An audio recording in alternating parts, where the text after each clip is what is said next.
It's very much a pleasure to have a special seminar this week on Friday. Roberto Percacci, visiting from Trieste, will tell us about recent results in quantum gravity. Yes, thank you very much. My blend of quantum gravity is called asymptotic safety, and I will be talking mostly about that.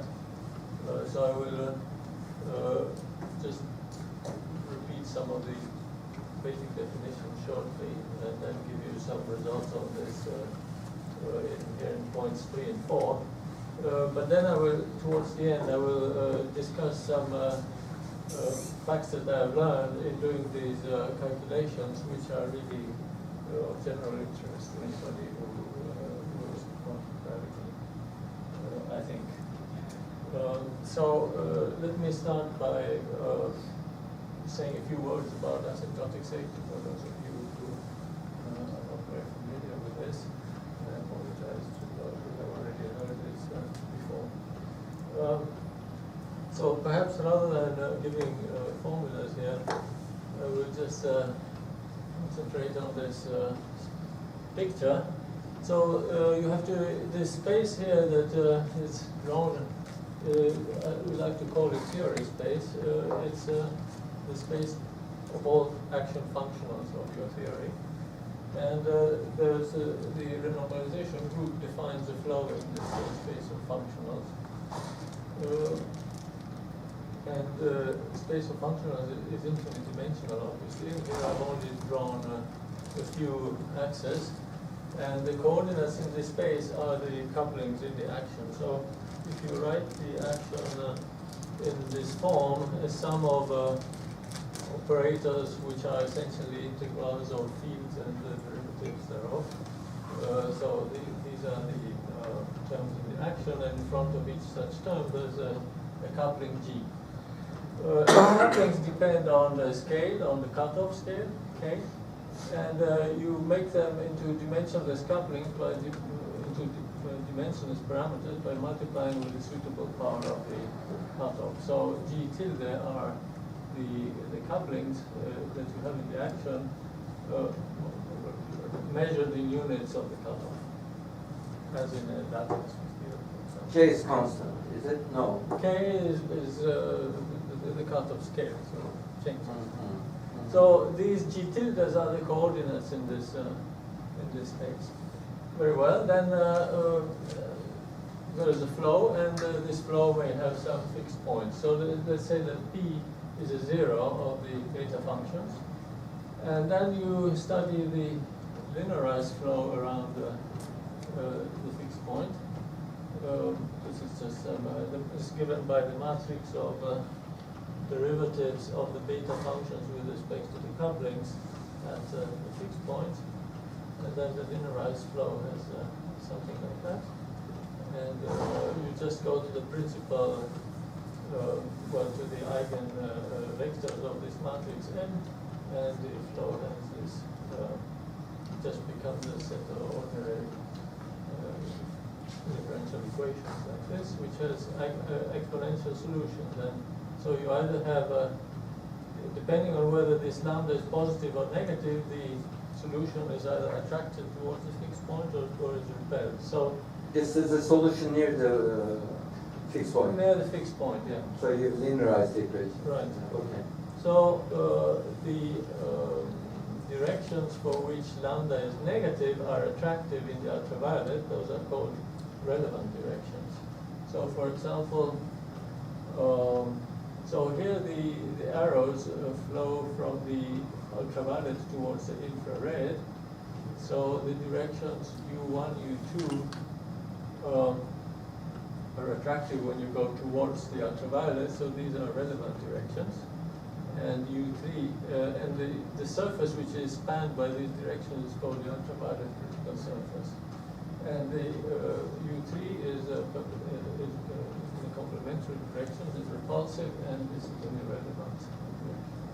So what happens is, if you start in this critical surface, for example, at the point Q, at some scale, at some finite scale, and you go towards higher energies, you are drawn to the fixed point. So you're either in asymptotic.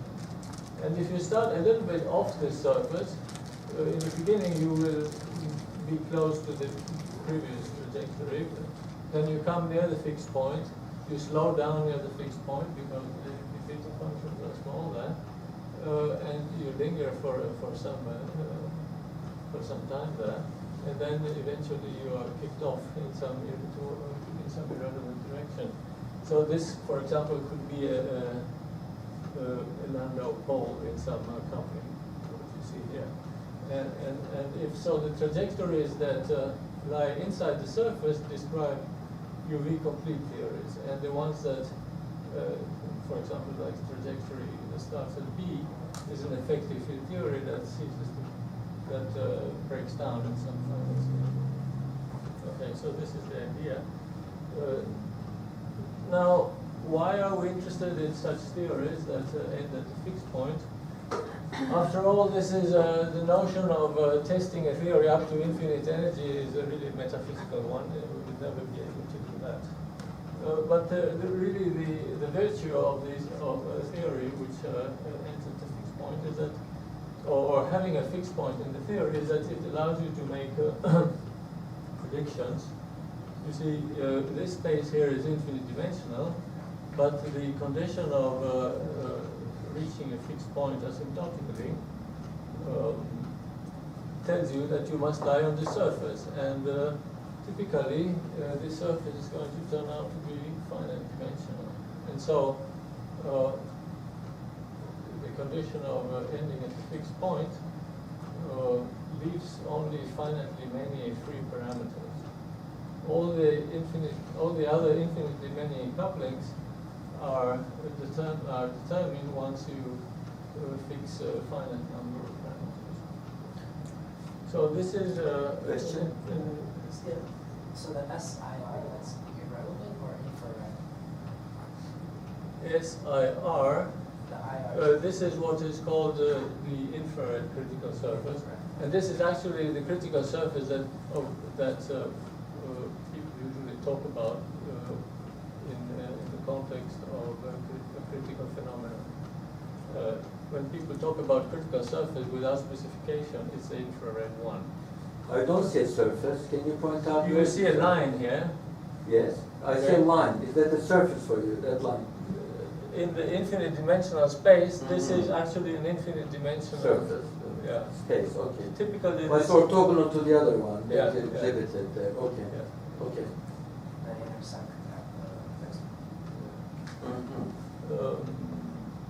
So the simplest example of this are asymptotically free theories. So these are the theories when the fixed point is here at the origin of the axis, a free theory. That's a fixed point. And that's a fixed point that is particularly easy to study because then the notion of relevant, irrelevant just coincides with the notion of renormalizable or non-renormalizable in the sense of power counting. This is because the beta functions look like this. There's the beta function of coupling g tilde I is minus d g tilde I, where this d is just the canonical dimension, and then it's something that comes from the loops. And when you then calculate this matrix of the linearized flow around the fixed point, at zero coupling, these loops can be neglected, and the matrix is just diagonal with the canonical dimensions on the. But GR doesn't have renormalizable couplings at the trivial point. Sorry? GR, generativity. So No. Einstein's No. theory. Yeah, no, but this is just, I'm talking about the general General field theory situation. free field theory with. But in principle, this general picture you will apply to relativity gravity also, right? I will try to, yes. That's And when you do, it means that if I find a surface like that, I no longer into my worries about non-normalizability of quantum gravity is over, right? Then I'm Right. good. So Okay. the point is that these asymptotically free theory are simple cases of this behavior. But if the fixed point was not in the origin, it was corresponded to some interacting field theory, well, it would be much harder to study, but it would have all the same good properties. And the main point really I insist is that this would lead you to a predictive theory. In principle, you would be able to say, calculate everything modulo some finite number of free parameters. All right, so what are the examples? So, like for example, QCD is an example, is a theory that is asymptotically safe. It's asymptotically safe in a rather trivial way because it's also asymptotically free. Okay? And do we have examples of theories that are asymptotically safe without being asymptotically free? And so some examples were known for a long time in dimensions, in 3 dimensions, for example, or in 2 plus epsilon. There's another more recent example that I will discuss in a moment. Now, how does how do these fixed points arise? So, for example, you could consider this model, nonlinear sigma model in d greater than 2. Suppose d just a little bit greater, 2 plus epsilon, for example. So the nonlinear sigma model has dimensionless fields here that appear in this guise. There's a metric in some target space, and it contracts the derivative of the fields. Then this coupling F is really the coupling that appears in the perturbative expansion of this Lagrange, and it has dimension 2 minus d. So if d is greater than 2, it has negative mass dimension, so the theory is non-normalizable. So now if you imagine computing one-loop corrections to this in this theory, it's easy to, just from dimensional arguments, you expect that there will be a divergence which is proportional to the cutoff to the power d minus 2. So a term proportional to this action will have, you expect to have a divergence of power divergence. So this is if you then call beta function of the coupling the derivative with respect to the cutoff, then this would be the beta function of 1 over f squared, which means that the beta function of f squared will be f4 times k to the d minus 2. But then I told you earlier that you have to consider these dimensionless parameters. So you multiply by k to the d minus 2, and that you derive this with respect to k, you get d minus 2 f squared, and from here you get cf4. So this is a loop term, and this is the classical term. So this is a 3-level part and loop part. And now this is a parabola, and it has 2 zeros. And indeed, if you are in dimension d is 2 plus epsilon, you get a fixed point which is of order epsilon here. And so this is then rigorous because it's perturbative. When you go in dimension much that are not infinitesimally close to 2, then this becomes a non-perturbative statement. But this has been established, for example, also with Monte Carlo methods in 3 dimensions. Is this the famous Fisher fixed point? Well, it's believed to be, it's not actually that, no, it's not, but sorry. it's believed to be in the same universality class. Oh, okay. So actually, it's a very similar story happens in Young-Mills theory when you go in 4 plus epsilon, because this Young-Mills coupling is dimensionless in 4 dimensions, but it has dimension 4 minus d. So the same argument, you have a fixed point there if you are just about 4 dimensions, a non-trivial fixed point. Now, I'm not sure what the status of this is exactly. I think it is believed to exist also in 5 dimensions. So this you can do immediately right away. These equations, you know they must hold. So all the hard work of doing loop computation, etc., is to get that value for that constant b. Is that right? Yes, yes. All the hard work. Yeah, yeah. But depending on what I get for B, though, the story may change. So can you go back to that equation? Which one? This Here? one. Young Mills? How do I, by these general arguments, you write that bottom equation, right? This one? Yes. Yeah. Then you have to calculate. But I have to calculate B. B could be 0, could be positive, could be negative. Yeah, well, 0 is unlikely, and then I said positive or negative. And Okay, so what's my conclusion if it is positive or negative? if it is positive, you have a fixed point at positive g squared, which is also relative term.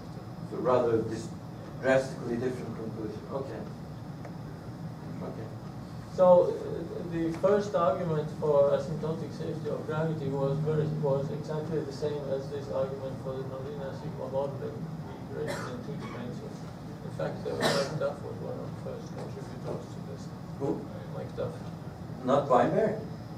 Well, why? No, Mike Duff. Hmm. So in 2 plus epsilon, yeah. Why, so this is a one loop balancing of the tree level. Yeah. Why is it clear that you don't have to worry about higher loops on destabilizing They're small. I thought one loop was small, and I'm balancing it If against. you are in 2 plus epsilon, you don't. You say that one loop is more important than 2 because then the fixed point is only infinitesimally away from. You are in the perturbative domain. There's both a coupling and But when it becomes large, then of course you're right. if he was doing it for epsilon equals 1, then you're I see. Uh, Oh, right, okay. 4 plus epsilon is Yeah. 4, okay. So in 2 plus epsilon is something like this. So let's say this is 1. Uh-huh. And when you, because this point here occurs at so you are in the perturbative regime. Okay, So gravity is a fixed point, you say? well, at least in this. But we don't know how to write down an action at that fixed point for gravity. Right? No, it's an action in that case. In this very drastic approximation where you retain just that. But then, of course, you will turn on all the other couplings and you have to compute what happens. Now, let me just say, before I go on to other things, let me just mention something which is a recent result, and has nothing to do with gravity, but it's interesting, I think, for which is this. It's gauge theory is 4 dimensions. So if you study theory as UNC, so you have NC colors and NF flavors. This is just minimally coupled derived fermions. Okay? Then the alpha G is just a name for G squared times NC over 4 pi squared. So this is basically the Young's coupling you repackaged in this way. And the beta function of this alpha is minus B alpha squared with 1 loop. So this is, this B, I'm following here the authors of this work, you rewrite as minus 4/3, and then you have number of flavors divided number of colors minus 11/2. So this number has been written in this fashion, and it's been written in such a way that epsilon equal to 0 corresponds to the ratio NF over NC at which you lose asymptotic freedom. So you know, in the case of QCD, for example, you have 3 colors, and then you lose asymptotic freedom when you have more than 16.5 fermions coupled to QCD. Okay? So if epsilon is negative, you are below this threshold, and you have asymptotic freedom. If epsilon is positive, you lose asymptotic freedom. And people usually always want to stay in the regime where you have asymptotic freedom. So These superstring people who gets all kinds of spectra in the literature, the Calabria, orbifalls. If you look at the number of flavor and color they get, can you say that always you have asymptotic freedom region? I'm not sure. I don't think so. No, No? but that's okay because when you go up in ridges, you're going to bring in all sorts of new states. Really? You have a I different- mean, in the string phenomenology, you are he's willing to talking- give up asymptotic He's talking freedom? about a UV completion, which is just the field theory itself. But in string theory, you just have the one in the effective theory, Yeah. which is field theory. Then you UV complete it back to string theory. So you don't care about this issue. Yeah. Right. Okay. So then you can ask what are the two-loop corrections, and the two-loop corrections will be something proportional to alpha cube. So you have minus b alpha squared plus c alpha cube, and now depending on the signs of b and c, you can have four situations. So if you want to preserve asymptotic freedom, you want it to be positive, as I had in the previous slide. And so you have then two situations with C negative or C positive. And so if C is negative, you will have, so asymptotic freedom is here in both cases. You see you have this 0 in the origin. But then, if C is negative, you have a fixed point at negative G squared, which is unphysical. If C is positive, you have a fixed point as positive G squared, which is physical. But so here you see, however, that the slope here is positive, so it means that this is an infrared fixed point. So this is a case, in this situation, you would have a theory that flows from 0 in the ultraviolet towards this infrared fixed point. That's in the infrared. So then you may ask, what is actually the real value of C? This has been calculated long, long ago by Caswell, and it is positive actually. So this is the situation actually in the gauge theory. And this fixed point has then been studied by Banks and Sachs, and it's well known from the literature. But this is not a fixed point that can be used for asymptotic safety because it's an infrared fixed point. And why? Can you remind us why? Asymptotic safety requires an ultraviolet attractive fixed Always. point. Mm-hmm. Okay. However, you see, I could change this the sign of B. If I'm willing to give up asymptotic freedom, I just make B negative, and then this means flipping this picture around, and then this would be an ultraviolet fixed point, and the origin would be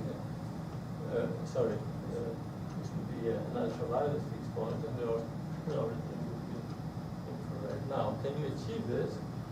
And for a long time, since the work of Caswell and others, people believe that this will not happen. So it was very, very surprising when a couple of years ago, Linearize and actually computed this.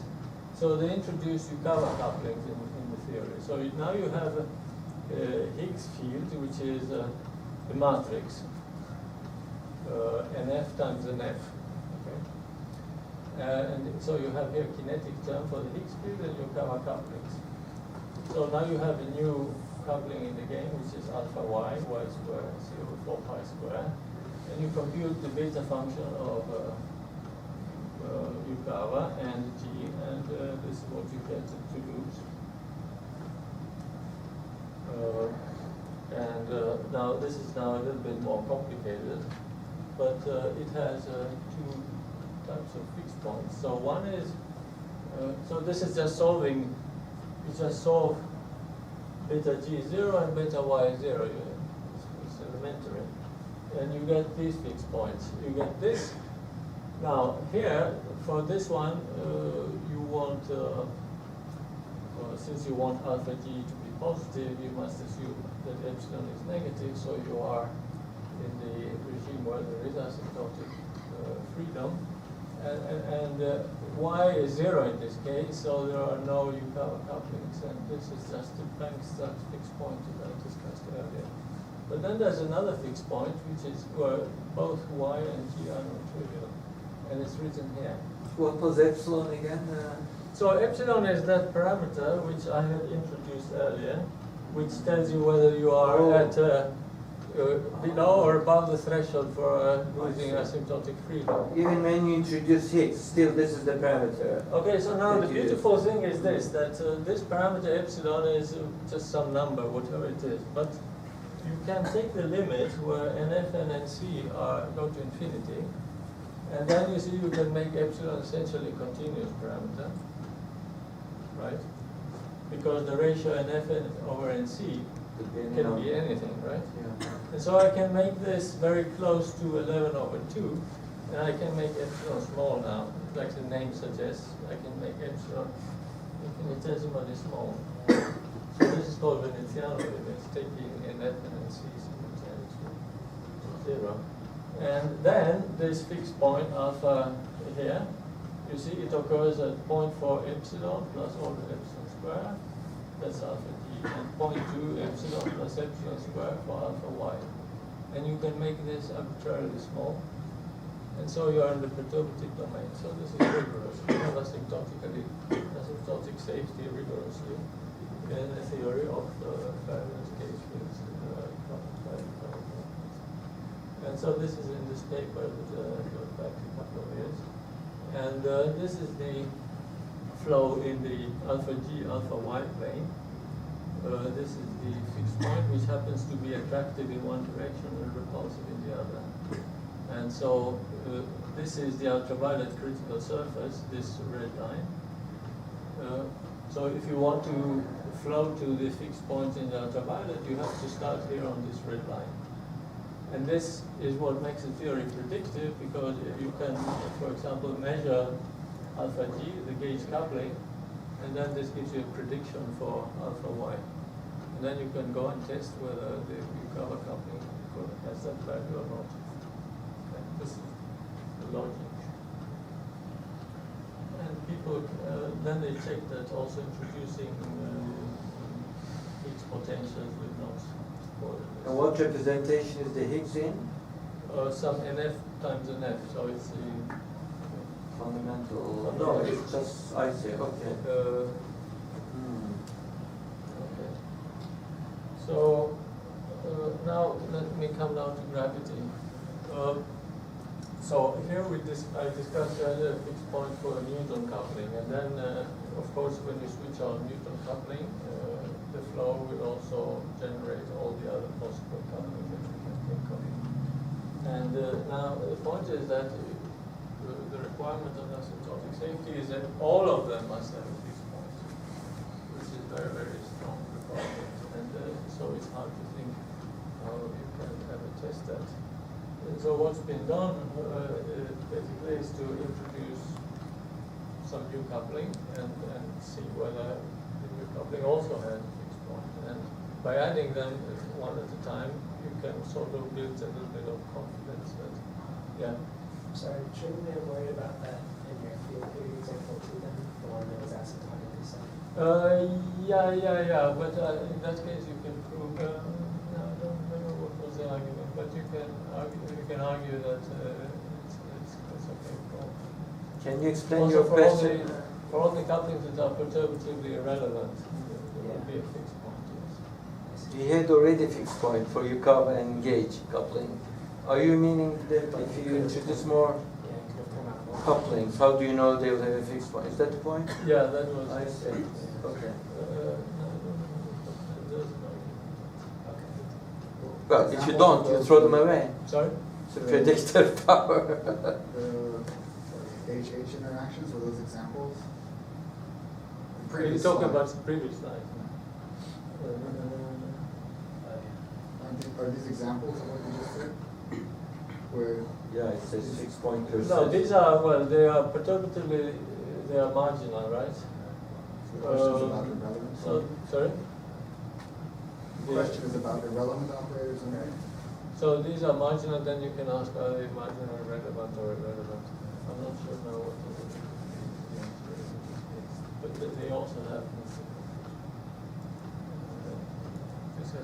at least I think one of them is of order epsilon, the other is of order epsilon square, so you can forget them. So the statement is in the gauge theory if So the only thing that you, Perturbatively- sorry? the statement, I'm trying to understand the statement. Yes. The statement is in the gauge theory, irrelevant operators that are perturbatively irrelevant have fixed points always. Was it the statement? Irrelevant and fixed point, well, not necessarily, but But in this example, here's in this example, you see, in this example, yeah, so in the examples that I showed earlier, you're balancing 3 level versus 1 loop. And this example, you're balancing one loop versus two loop. And all the couplings that have been discussed here are marginal, are marginal in perturbation theory, right? They are all dimensionless. Gauge, Yukawa, and UV, they're all dimensionless couplings. So whether they are relevant or irrelevant requires further analysis. We don't see it from dimensionality. Right, but now I'm asking about the point you're making when you go to gravity and Andy's question about it. So what was your question now? What was the So solution? the theory is asymptotically UV divergent at one point. And we worry about irrelevant, all of the irrelevant operators that we could have. Right, and then the statement is they all have fixed points? That's what we're saying. The distinctions between the gauge theory and the free point was normalized usual sense. And so in the conservative regime, you didn't have to do a lot of work. We didn't have to worry about all the other irrelevant operators. But gravity's longer normalized as well. So Chairman, is that right? discussions later. Okay. Very good, sorry. Anyway, so one procedure in the case of trying to establish the theory is just to study finitely many couplings and see what happens with finitely many couplings. But then people always ask, well, how can you ever hope or dream of doing something with infinitely many couplings? So one of the progress of the last couple of years has been that actually one can deal with at least with infinite classes of couplings at once. Not all couplings in the theory, but at least infinitely many. So this is achieved by using this method of called functional normalization, where you write an action, for example, like this. So this is the scalar tensor theory, where you have a scalar potential and non-minimal coupling of scalars with R. And so if you expand this, if you expand V and F in Taylor series, you get infinitely many couplings. So the question is, can you study the coupling of all these lambdas and all these psi's together? So this you achieve by writing flow equations for the function V and F. So this is something that had been tried already a while ago, and this is rather horrible. You see, you have here dTV and dTF, and this well, initially people just wrote these, but then studied just the case where these V and F were polynomials, so finitely many couplings. In the beginning, there was no serious attempt to solve the functional equation. But these studies were somewhat some negative results in this particular case, in the sense, for example, that only certain particularly trigger fixed points were found. So only the case where lambda 0 and psi 0 are non-trivial, are non-zero, but everything else was 0. So the functions were just constants, basically. Whereas one would expect more trivial solutions. So isn't F multiplying the curvature scalar? Yeah, this multiplies the curvature scalars, but then this is just, you see, if F is constant, this is just Newton coupling, basically. If F is constant, this is just Einstein term. I thought we were trying to say that this theory is asymptotic to say. Yes. Well, you can ask, does this theory have a fixed point or not? Yeah. So, yeah, the answer is yes, there is a fixed point where V and F are constant. But I would expect also fixed points where V and F are non-constant, really functions. Now, why is that? At least in 3 dimensions, this expectation comes from the fact that if you study the pure scalar theory, it does have a non-trivial fixed point, which is a function. The pure scalar theory can be studied by functional method. Let me show you here. Oh, yeah. If you study pure scalar potential, there's a flow equation for the potential which looks like this, and it has a non-trivial solution, and that is your Wilson-Fisher fixed point. Oh, I see. Okay. It can be studied by these methods. And so you have infinitely many scalar couplings which have fixed points. Now, we couldn't find anything similar like this when the scalar is coupled to gravity, which, well, in 3 dimensions, physically, there's no great motivation for doing that. But What is WF fixed point? Wilson-Fisher. Wilson-Fisher, okay. So, I won't discuss this very much, but essentially we modified, well, we had to change the equation basically. And one thing that in which we changed was that we changed the way that the fluctuations are parametrized. Instead of splitting the metric into a background plus fluctuation, we use this exponential parametrization, which is G is G bar times the exponential of a symmetric tensor. So why this? A priori, the motivation that you can make for such a parametrization is that this really makes sense of integration over Riemannian metrics. Anyway, we're in the Euclidean regime, so you can say, how do I define an integral over the space of Riemannian metrics? If I write G is G bar plus H, when H becomes sufficiently large, the metric changes signature. So that's not an integral over Riemannian metrics. Whereas, if I write the metric like this, if G bar is positive definite metric, G is also always positive definite metric. So this is an a priori argument that one could give.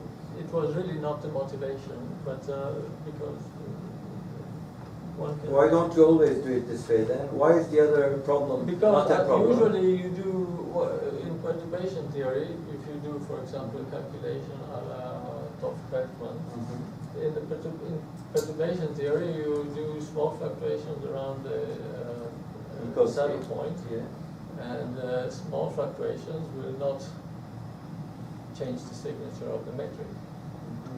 But if you think of doing things non-perturbatively, where you integrate over all metrics, then fluctuations are more small, and you have to think about this issue.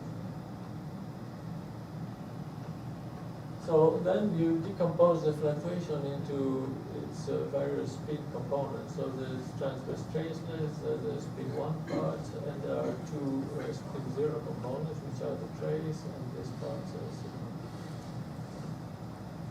And now instead of fixing the gauge by adding a gauge fixing term in the usual way, one could fix what one may call physical gauges by simply killing some of the components here.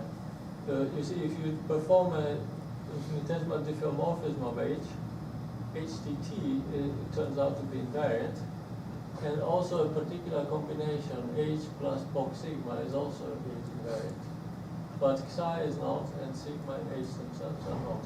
So you could simply fix the gauge by saying psi is 0 and sigma is 0, for example. Or psi is 0 and H is 0. One of these two you can choose. But how can that be? You have diffeomorphism allows you to get to the vector worth of degrees of freedom. Yeah, but psi is transverse. So psi psi has has 3 degrees of freedom, and sigma is another. Then we're good, okay.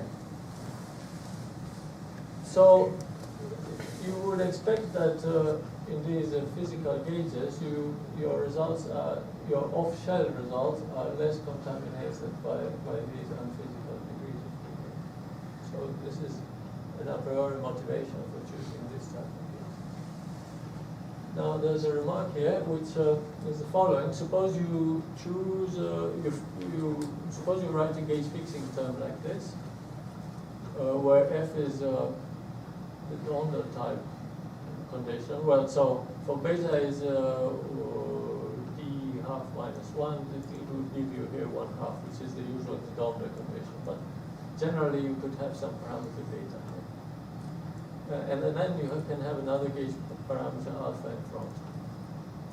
So if you use this Yoke decomposition, which I have written here, right? So your f mu just becomes can be seen to be a term linear in psi, and then a term that involves sigma and beta. And now if you take beta going to 0, you see h disappears from here. So beta going to 0 and alpha, and then you take alpha going to 0. Alpha going to 0 imposes strongly the condition f equal to 0. And so you're just imposing strongly psi 0 and sigma 0. On the other hand, if you take beta to infinity, this corresponds to fixing psi 0 and h is equal to 0. So these physical gauges you can also reach from this type of general gauge fixing condition by taking limits on the parameters alpha and beta. Which is more advantageous, I wonder? You will see it in the end.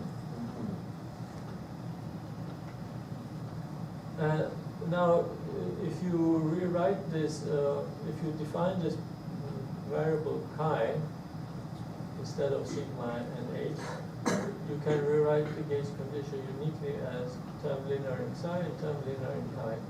And I'm flashing this slide to you because from here you see that when beta is d minus 1, the gauge condition becomes pathological. This is going to become relevant later. Okay, then by choosing this physical gauge and the exponential parameterization, the equations become simpler. And so for V and F, you get these two equations. And now you see, for example, that if you put f prime is equal to 0, these two terms go away, and then this f cancels with that f. And so the equation for E just becomes equal to the equation for pure scalar that I have written.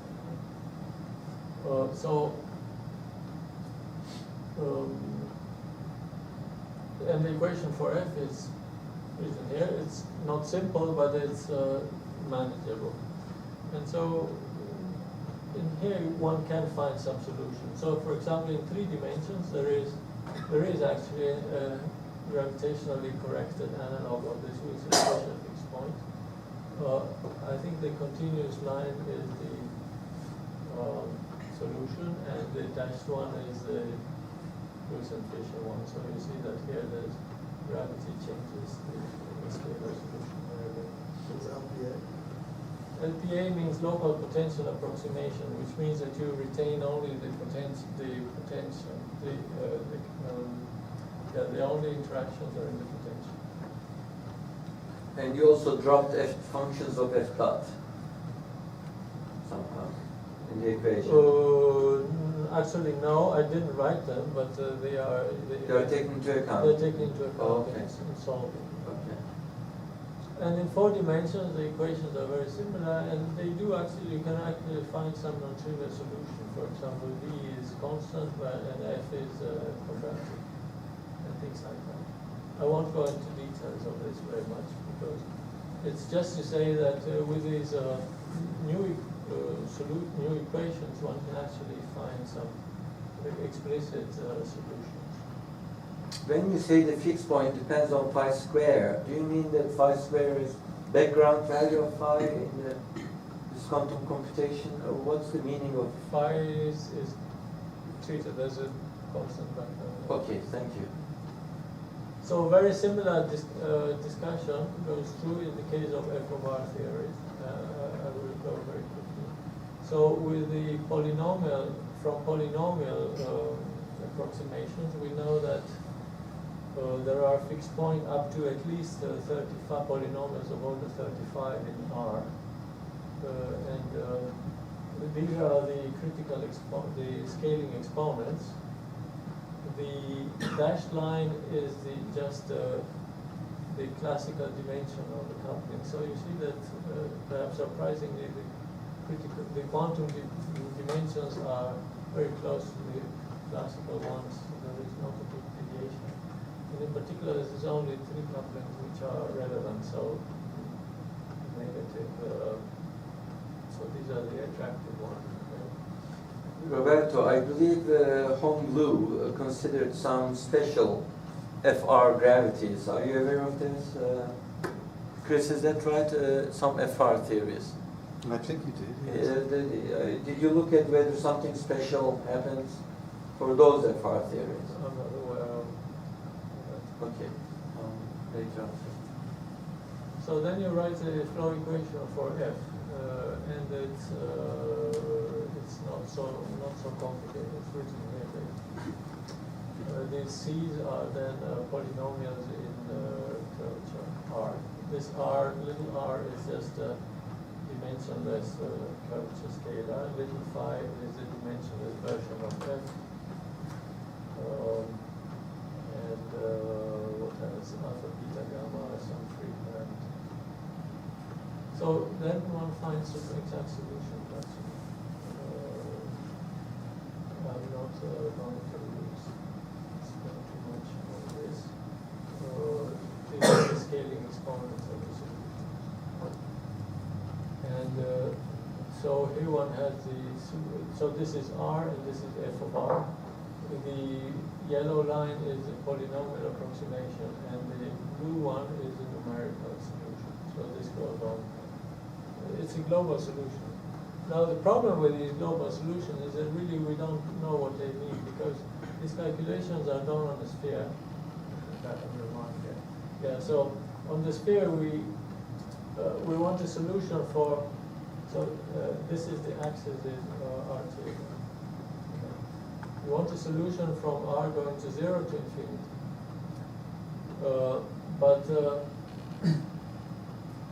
This is a dimensionless R. So this means that basically you must know what happens for all k.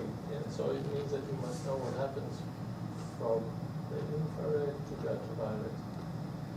So large R corresponds to the infrared. So the region near the origin, small dimensionless R, it can be studied by HET methods. And this here is quite clear what the meaning of this part of the curve is.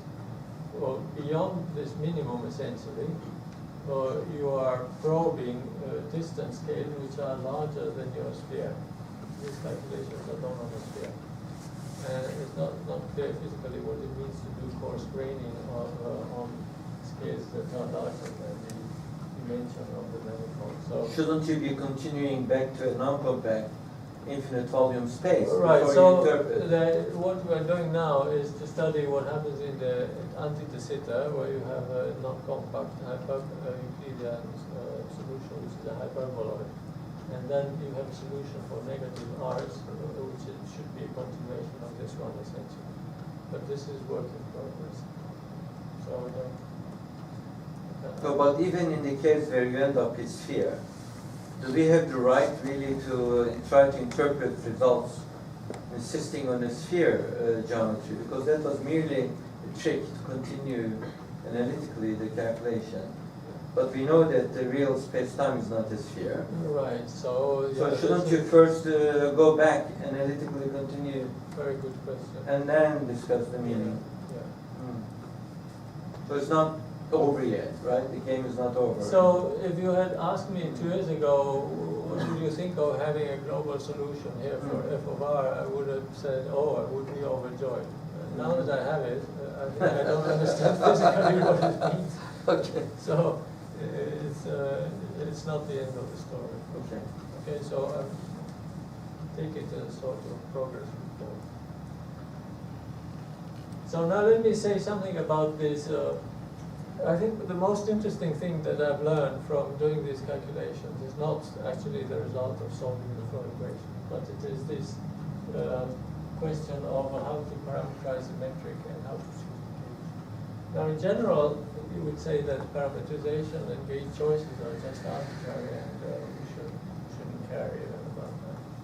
But the point is that since you have to do sometimes calculations often, then maybe there are some parametrization or some gauge choices which are better than others in some way. Okay. So here's the result of some, I'm going to show you now the result of some calculations which are still published done with this young guy. This is now back to one loop calculation in Einstein theorem. Nothing fancy. But I'm going to keep the parameterization quite general. So first of all, I'm going to, this is something that had been discussed many times in the past. Instead of taking the metric as a quantum field, I'm going to take some densitized metric. Okay, so I write G as gamma, which is the density of weight minus 2A over 1 times the determinant. And people in the past had argued in favor of specific choices of A. Ichikawa had a particular value for A and others. But so I'm going to be agnostic. I just keep A as a free parameter. Then I can expand gamma into gamma bar plus H hat, let's say, let's call it. This is the usual linear expansion. But I could also expand the inverse metric like that, so gamma bar minus H hat.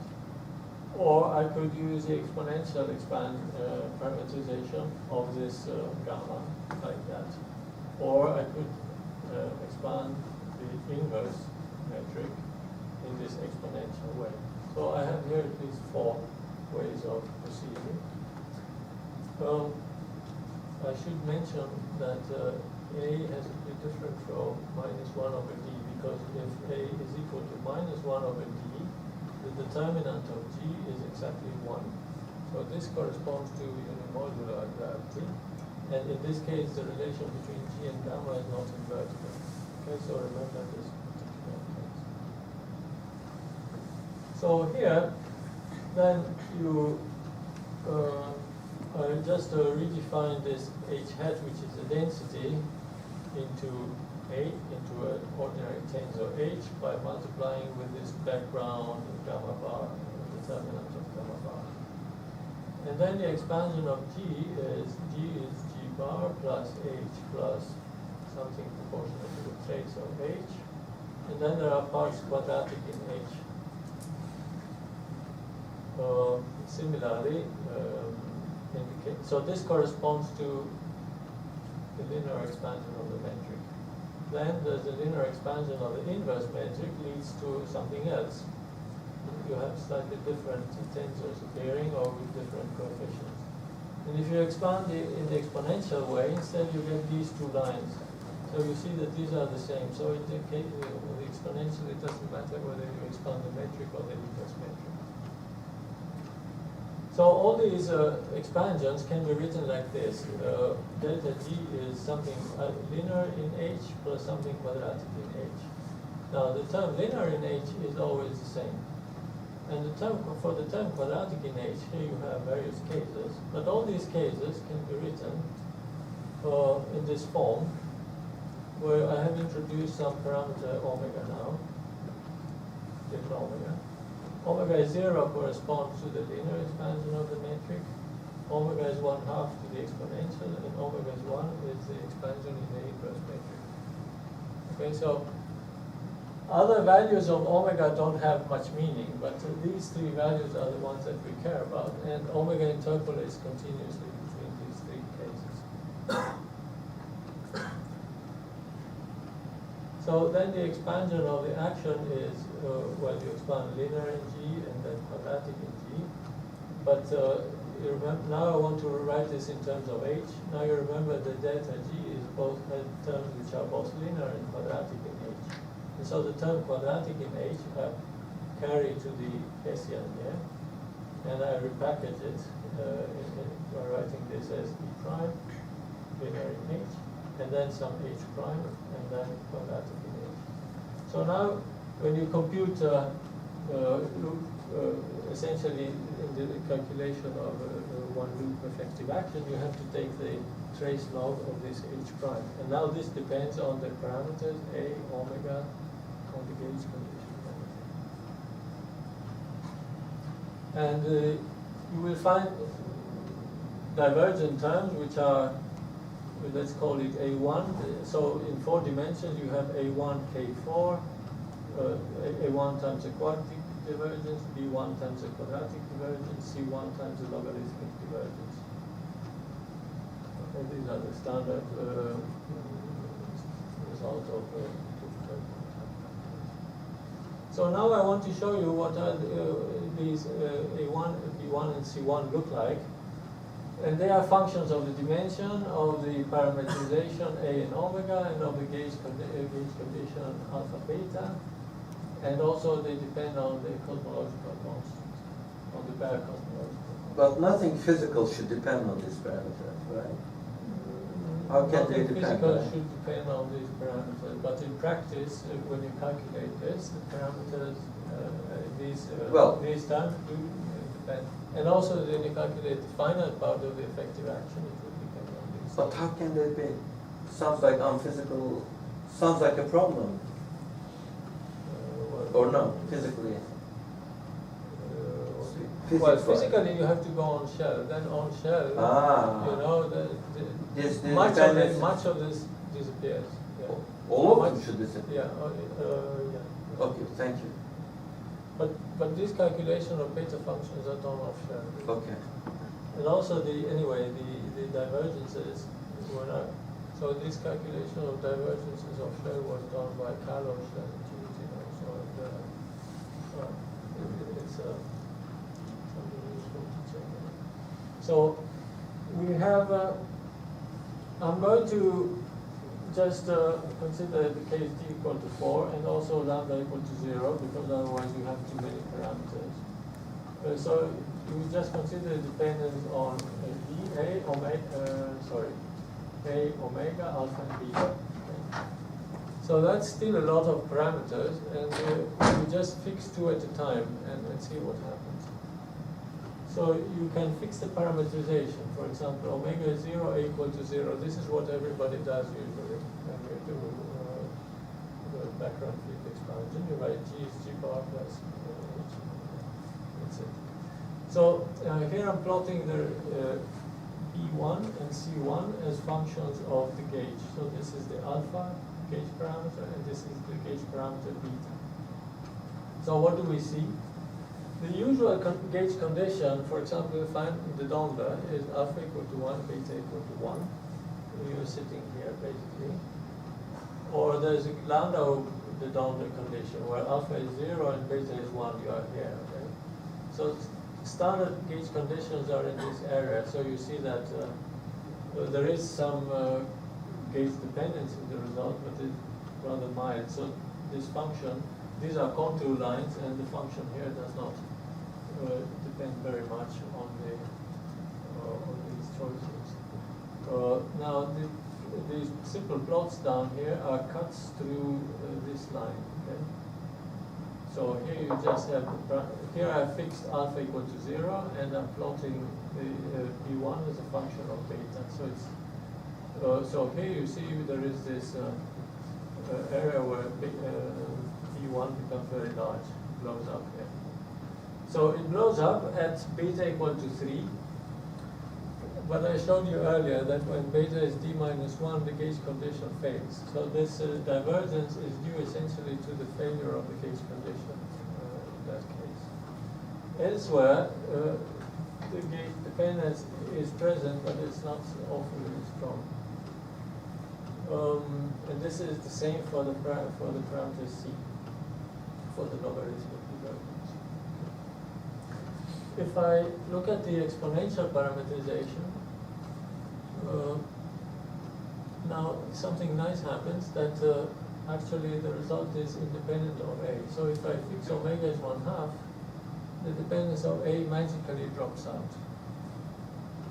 You see, here I had to fix both omega 0 and A equal to 0. If I changed A, I would get a different picture here. But if I use the exponential parametrization, the picture is the same for any A. And the picture is similar to the one before, with the divergence here for beta equal to 3. But things are okay, both near the origin and also for very large beta. Now I do the other thing. I fix the gauge and I look how things depend on the parametrization. Okay, so for example, we fix the Feynman denominator gauge, alpha is 1 and beta is 1. And I plot the B and C as functions of omega and A. So remember that omega is 0 means the expansion of the metric in terms of the metric. Omega is 1 is the expansion in the inverse metric. And A is this parameter that gives you the densitization. Now here you see that you have again a singularity. So from the cut here, you can see that the level lines are equally spaced here. In fact, this function just goes more or less linearly, but there is a divergence at A is equal to -1/4 over here. Okay? So this divergence at A equal to -1/4 corresponds to this point that I told you earlier. This is where where the relation between G and gamma is not inverse. Now elsewhere things are quite smooth. And in the case of C1, this is what you get. So there's a relatively strong parametrization dependence, you see here.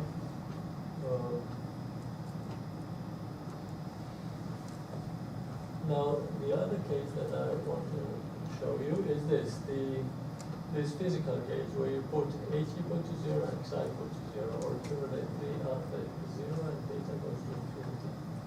Now what happens here is remarkable that the singularity at A equal to -1/4 disappears. You don't see it anymore. These are perfectly smooth curves. So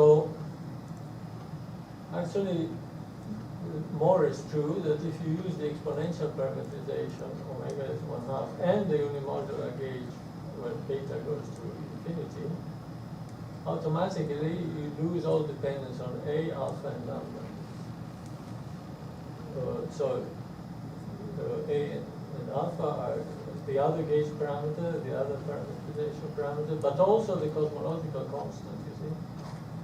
Which is very nice because the cosmological constant is really a troublemaker in quantum gravity. It's the part that we least understand. And so if there's a way of eliminating it from the results, I think it's good. So I think this speaks in favor of using this exponential parametrization and this particular class of images. Then the result is just Now the other remarkable thing, if you look at this picture, you see it has a symmetry. They are symmetric around this point. And this symmetry is just corresponds to mapping A into -A minus 2 over D, and omega to 1 minus omega.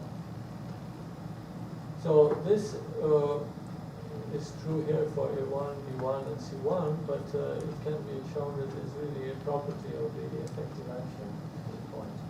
It has this, I call it a duality. Now, whether this has anything to do with the duality that you talked about, I'm not sure. So what you see, omega goes into 1 minus omega means that you map 0 to 1 and vice versa. So for example, the usual linear parametrization is mapped to this point here, which corresponds to expanding in the inverse metric, but with a suitable densitization where you take the G mu nu up times the square root of the determinant of G mu nu up doesn't matter. Okay, so, sorry, I see I'm already over time. So, the conclusion is here, for this last part, is that the use of the exponential parametrization and physical gauges seems to present a clean picture, cleaner than with other choices. And then in general, the message here is, well, first of all, I think there's some interesting gauge theories now where asymptotic safety can be studied rigorously. And in the case of gravity, there are these functional solutions that I don't really understand physically yet, but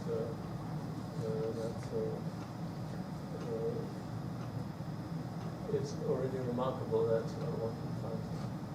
And now the last point is that here, you see, there's this, the point where there is least dependence on the parameter is the point here in the center of this figure, which is invariant under this duality transformation.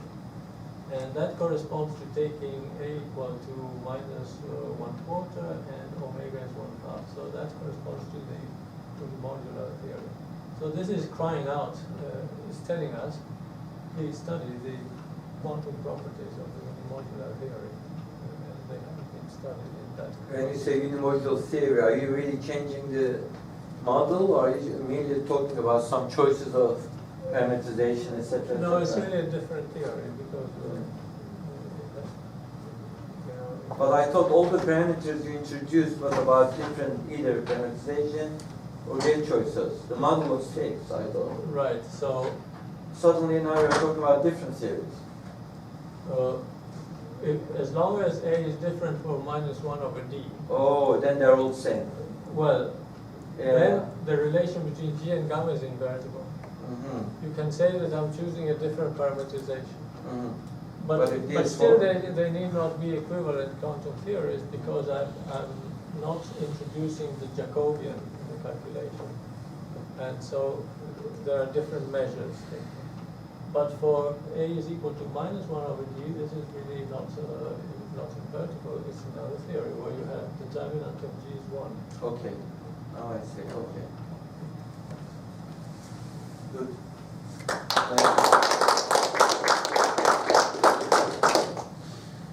Are there more questions?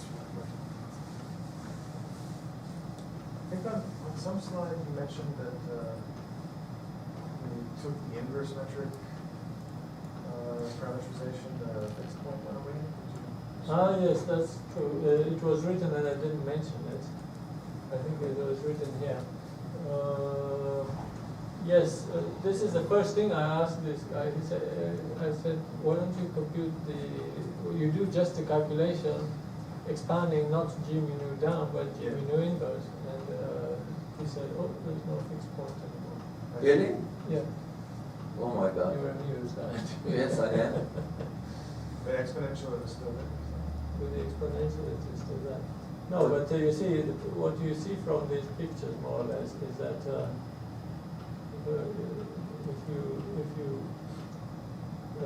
for example, these things here do depend rather strongly on the parametrization. So if you change the parametrization, if you deviate very much from the usual one, you get you lose the. Yeah, but isn't that bad news for the philosophy of asymptotic safety? Honestly, I mean, if I choose another I consider parametrization, the whole No, thing no, no. goes- Sorry, I'm not here. I'm not thinking of this parametrization as yielding equivalent theory. As I said, there are different measures. No, but only Different I choice of measure in the functional integral, and it's not. So you mean even when we don't talk about unimodular, even then, Even then, yeah. the different permutation may quantum mechanically be in equivalent because of the measure, basically. Yes. But well, then why don't you take into account the measure, Well, if I the Jacobian? if I took into account the Jacobian, they should be equivalent. In this calculation, no Jacobian was taken into account. Because after all, there's also a legitimate question, what is the right measure to? So for some of these, you may use the fixed point. Nice. Any other questions? No, let's thank Roberto.